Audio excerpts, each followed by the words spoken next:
Bismillahirrahmanirrahim. Assalamualaikum warahmatullahi wabarakatuh. Selamat pagi semuanya. Ini adalah video pembelajaran kita yang ketiga. Sebelum kita mulai pembelajaran, ada baiknya kita melakukan literasi atau kebiasaan baik kita. Pertama membaca doa, kedua membaca Yasin, ketiga adalah membaca Maryam. Dan selanjutnya kita bisa memulai pelajaran kita.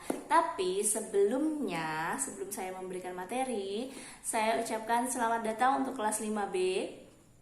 Kemarin saya sama Usra Dika sudah WA-an, chattingan.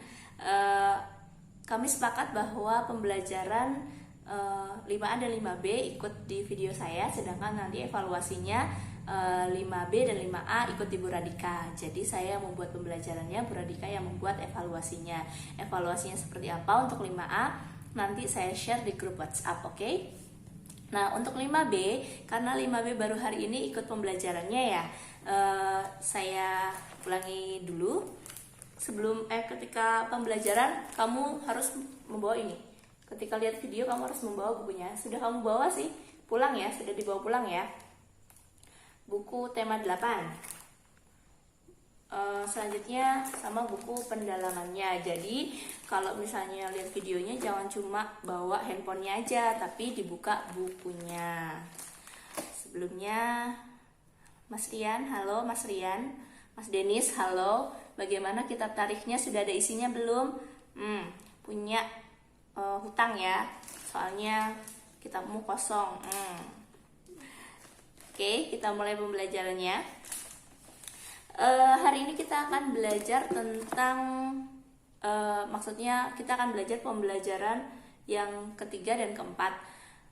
Pembelajaran 3 dan pembelajaran 4. Pembelajaran 3 kamu akan belajar hal apa saja atau kegiatan apa saja yang dilakukan dalam kegiatan ekonomi. Dan pembelajaran 4 kamu akan mempelajari bagaimana cara menghargai kegiatan atau usaha ekonomi orang lain.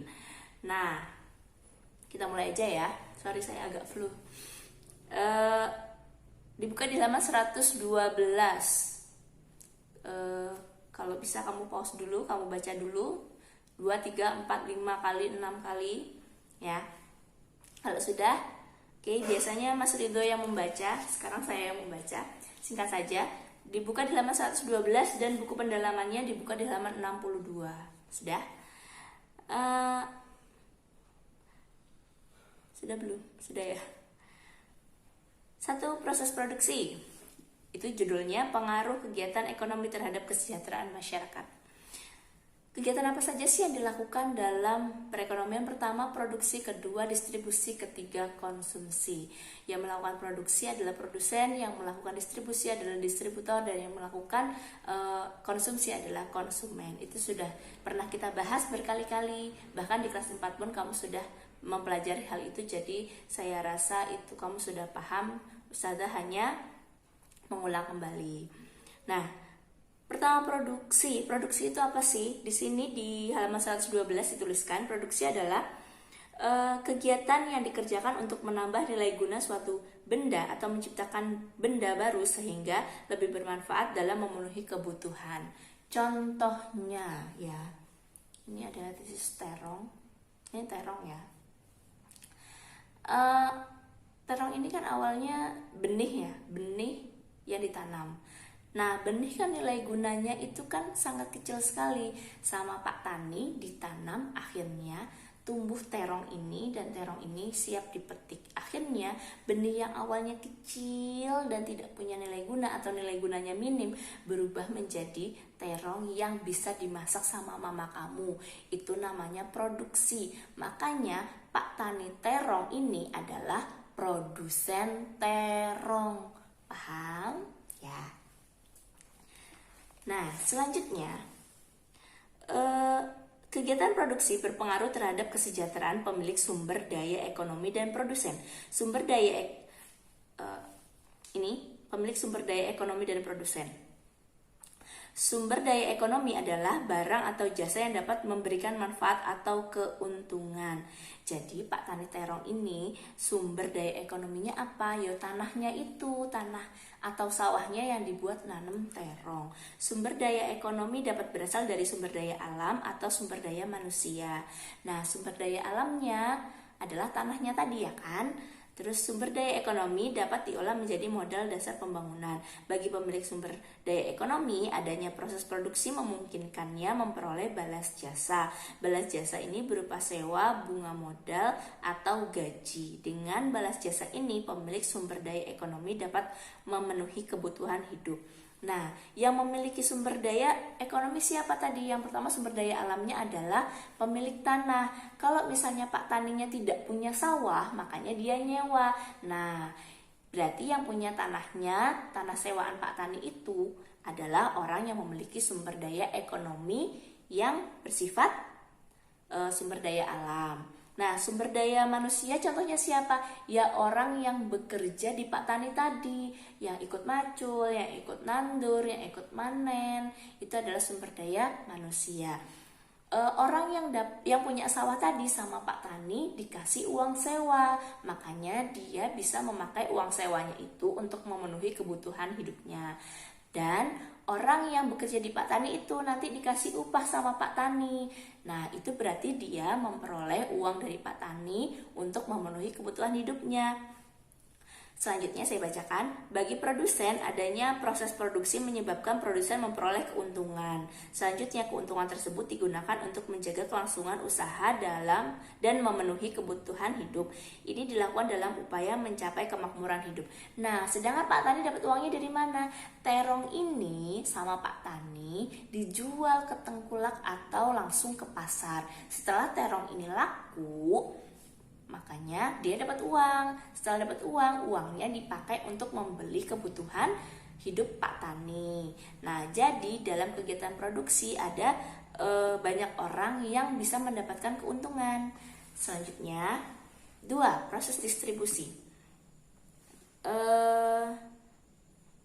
Kelancaran distribusi barang membutuhkan sarana transportasi dan jalan yang memadai. Tujuannya agar hasil produksi dapat segera sampai kepada konsumen dengan cepat dan tepat sehingga kebutuhan konsumen segera terpenuhi.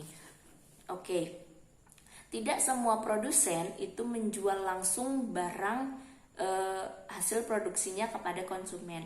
Ada orang yang atau ada produsen yang membutuhkan distributor atau orang yang menyalurkan barang itu kepada konsumen. Contohnya, Pak Tani ini dia kan petani, bukan pedagang di pasar. Makanya Pak Tani menjual terongnya ini kepada tengkulak. Nah, sama tengkulak dikasihlah ke pedagang pasar. Nah, sama pedagang pasar itu terong ini dijual, lalu dibeli sama mama kamu di pasar. Nah, berarti penjual di pasar itu adalah distributor yang melakukan distribusi terong ini. Terus, distributor ini kenapa sih harga terong ini? Tadi pagi saya beli terong ya, 10.000 itu dapat 2 kresek besar. Sedangkan kalau saya beli di pasar itu 3.000 dapat 1 kilo. Kenapa kok harganya bisa berbeda? 1, distributor pasti mencari keuntungan. Jadi selain harga produksi dan harga dari produsen, si distributor itu pasti mencari keuntungan. Misalnya dia dapat dari petani 1 kilonya harganya 1.000, otomatis kan dia kan golek bati sih, cari untung sih. Nah, akhirnya ditambahi harganya sama dia. Selain batinya distributor itu juga terpengaruhi oleh yang tadi disebutkan ada transportasi. Kan terong ini ke pasar butuh nggak mungkin jalan sendiri kan. Masa terong jalan sendiri dari sawah utuk nggak mungkin. Jadi terong ini dari sawah ke pasar itu membutuhkan kendaraan atau transportasi. Nah, biaya transportasinya itu menambah juga biaya harga terong yang dibeli mama kamu. Makanya harga terong yang dibeli mama kamu tidak akan sama dengan harga terong yang dari langsung dibeli di sawah tadi. Seperti itu. Nah, kenapa harga di Indonesia berbeda-beda? Itu dipengaruhi karena pertama, satu, jarak dari tempat produksi dan ke konsumen. Ada yang dekat, ada yang jauh.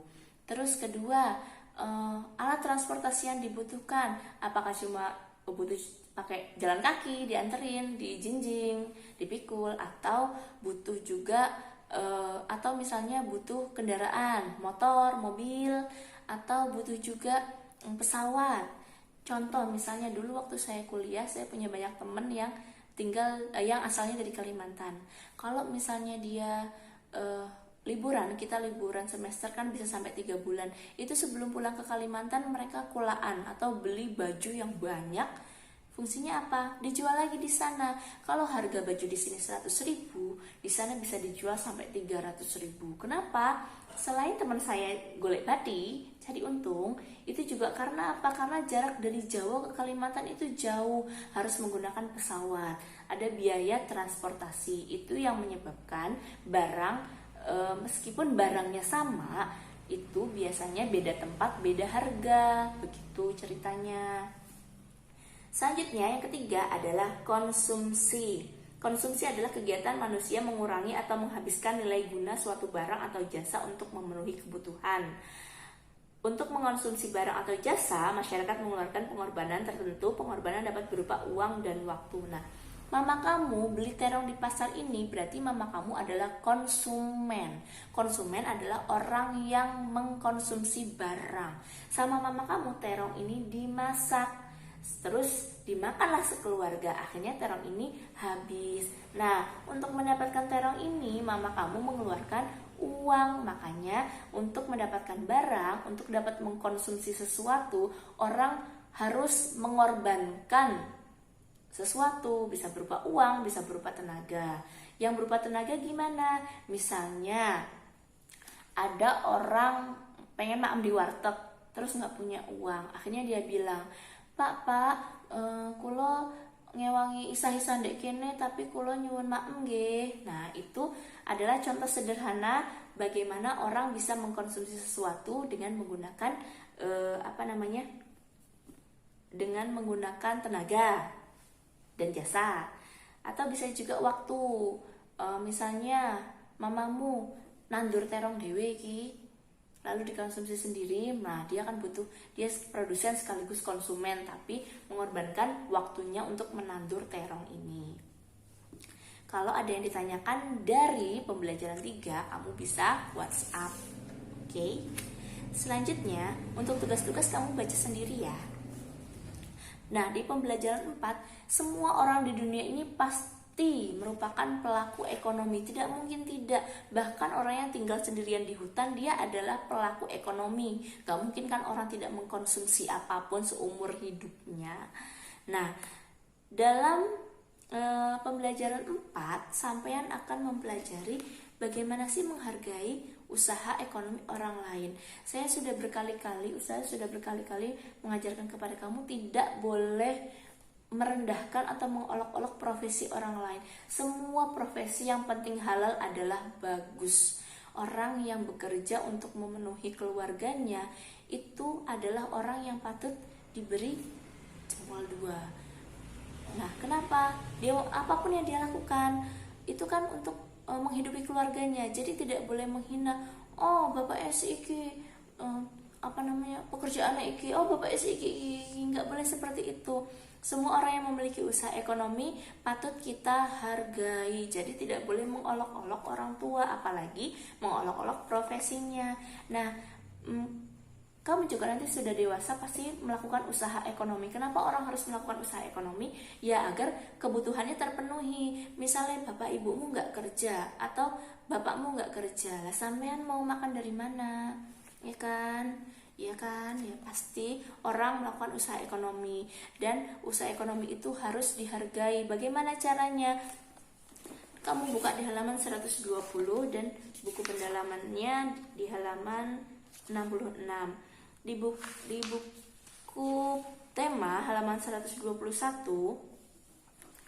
dan 66 itu hampir sama, di halaman 121 ada 4 poin, di halaman 66 ada 5 poin.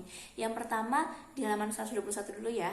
Menumbuhkan persaingan usaha yang sehat dalam kegiatan perekonomian. Jadi nanti sampean melakukan kegiatan ekonomi, gak boleh curang, gak boleh nakali atau jahati sainganmu, gak boleh gak dukun ya, dosa iku. Terus yang kedua, menghormati usaha ekonomi orang lain dengan tidak iri atas keberhasilannya. Nah seperti yang saya bilang tadi, tidak boleh mengolok-olok dan tidak boleh iri. Kalau misalnya ada orang lain yang lebih sukses, kamu tidak boleh iri dengan keberhasilan itu. Kamu harus mencontoh hal baik dari dia, karena tidak ada keberhasilan yang dilakukan tanpa usaha ya. 3.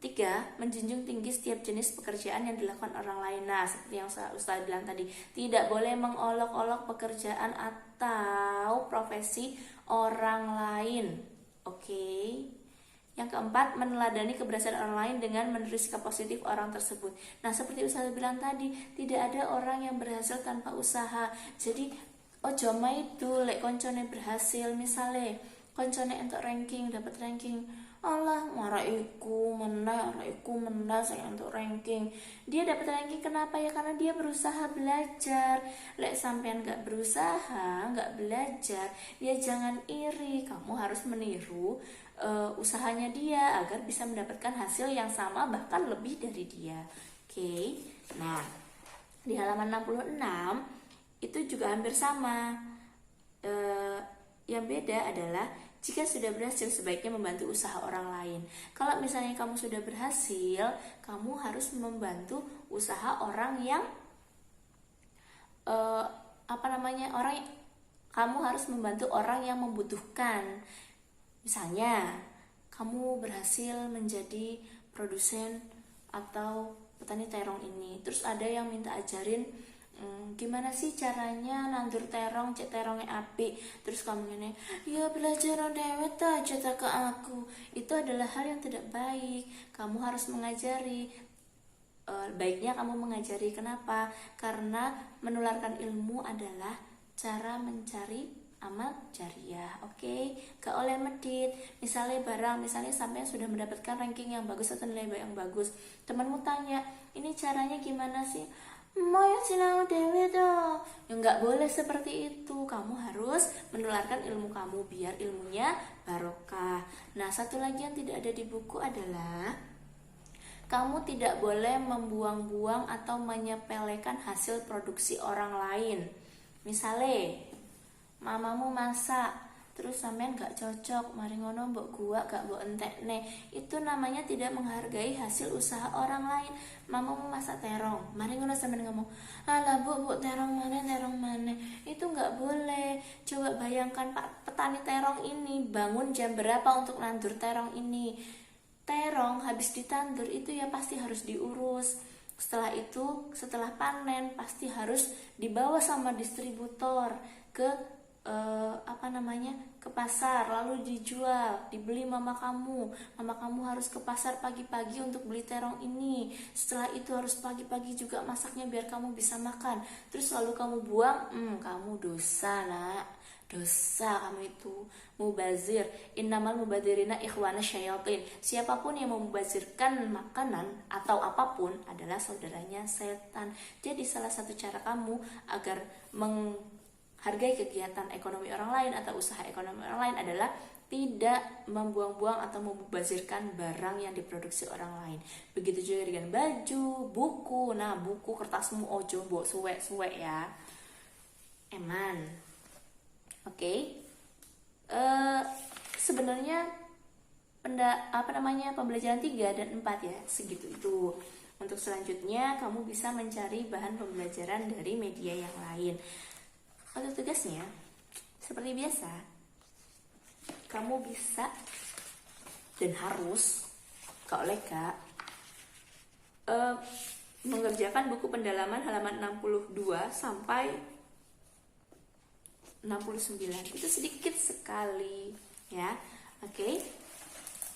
Ini sudah hampir 20 menit karena kita pembelajarannya double ya, makanya agak panjang.